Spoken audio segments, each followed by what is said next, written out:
तो ये सब शुरू हुआ एक बहुत ही कह सकते हैं एक सीधे से सवाल से। हमने एक एआई को एक कमांड दिया, भगवत गीता के श्लोकों का विश्लेषण करो, और बस इसी एक छोटे से प्रॉम्प्ट ने हमें एक बहुत ही दिलचस्प सफर पे निकाल दिया। तो फिर सबसे बड़ा सवाल यही उठता है ना, कि आखिर होता क्या है जब हजारों साल पुरानी बुद्धिमत्ता आज की सबसे कटिंग एज टेक्नोलॉजी यानी आर्टिफिशियल इंटेलिजेंस से टकराती है। और सच कहूं तो ये कोई मामूली मुलाकात नहीं है। सोचिए जरा, एक तरफ है वो प्राचीन ग्रंथ जिसमें सदियों का ज्ञान छिपा है, और दूसरी तरफ आज के बिल्कुल नए जमाने के एल्गोरिदम्स। ये दो दुनियाएं मतलब एक दूसरे से कितनी अलग हैं। चलिए इसी को थोड़ा और करीब से देखते हैं। तो चलिए थोड़ा और गहराई में चलते हैं। देखिए, प्राचीन ग्रंथ किस चीज पर फोकस करते हैं? ज्ञान पर, नैतिकता पर, आध्यात्मिकता पर। उनका मकसद है शाश्वत सत्य की खोज। अब इसकी तुलना कीजिए आधुनिक एल्गोरिदम से। वो किस पर चलते हैं? डेटा, पैटर्न और भाषा पर। उनका लक्ष्य बस सबसे प्रोबेबल यानी सबसे संभावित आउटपुट देना। एक की जड़ें हमारे इंसानी अनुभव में हैं तो दूसरे की ट्रेनिंग डेटा में। बिल्कुल अलग दुनिया। लेकिन जहां भी दो अलग चीजें मिलती हैं, वहां कुछ नया देखने की गुंजाइश भी तो होती है। तो क्यों ना इस नजरिए से देखें? क्या हो अगर यही एआई हमें इस प्राचीन ज्ञान को एक बिल्कुल ही नए एंगल से, एक नई नजर से देखने में मदद कर दे? तो सवाल है, एआई असल में मदद करेगा कैसे? जरा सोच कर देखिए। ये मुश्किल से मुश्किल भाषाओं का चुटकियों में अनुवाद कर सकता है। किसी भी ग्रंथ में बार बार आने वाले थीम्स और सिंबल्स को पहचान सकता है। और तो और इतने बड़े बड़े ग्रंथों में फैली अलग अलग बातों को एक दूसरे से जोड़ भी सकता है। मतलब ये न सिर्फ नए लोगों के लिए शास्त्रों को समझना आसान बना सकता है, बल्कि बड़े बड़े मुश्किल फिलोसॉफिकल आर्ग्यूमेंट्स का निचोड़ भी हमारे सामने रख सकता है। ठीक है, तो इसे इस्तेमाल कैसे कर सकते हैं? एक वर्कफ्लो, एक तरीका कैसा दिख सकता है? चलिए देखते हैं। स्टेप 1, एआई को कोई एक खास श्लोक दीजिए। स्टेप 2, उससे कहिए कि इसकी अलग अलग भाषाई व्याख्याएं दे। स्टेप 3, फिर पूछिए कि इससे मिलते जुलते और कौन से श्लोक या विषय हैं। और आखिर में स्टेप 4, एआई से कहिए कि वो अलग अलग विद्वानों की टिप्पणियों का एक सार, एक समरी बनाकर दे। कितना आसान है ना?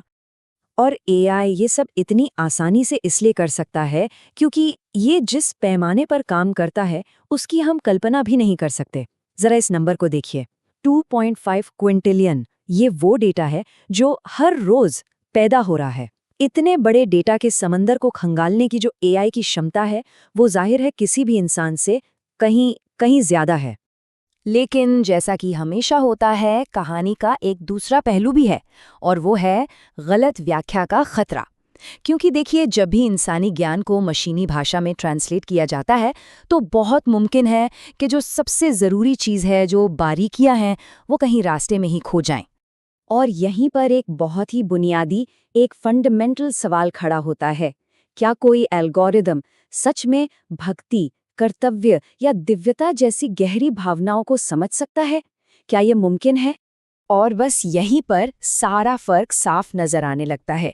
जब इंसान किसी चीज की व्याख्या करता है तो वो उसकी बारीकियों को समझता है, उसके छिपे हुए मतलब को पकड़ता है, उसके ऐतिहासिक संदर्भ को जानता है। हमें सहानुभूति होती है, विवेक होता है।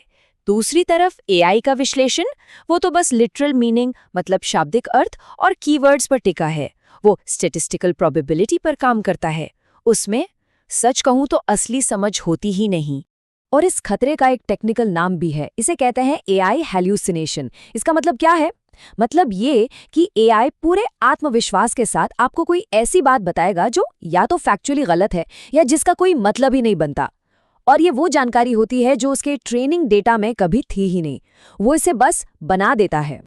और ये कितना खतरनाक हो सकता है, इसका एक बढ़िया उदाहरण देखते हैं। जरा सोचिए, एआई आपको बताता है बिना जांचा परखा जीवन जीने के लायक नहीं है, और सोर्स बताता है सुकरात, भगवद गीता, अध्याय 3। सुनने में कितना कन्विंसिंग लगता है ना? लेकिन ये पूरी तरह से गलत है। ये दो बिल्कुल अलग अलग फिलोसॉफिकल ट्रेडिशंस को आपस में मिला रहा है। ये है हैलुसिनेशन। तो फिर इसका हल क्या है? शायद जवाब एआई को पूरी तरह से नकार देने में नहीं है, बल्कि उसे उसकी सही जगह पर रखने में है।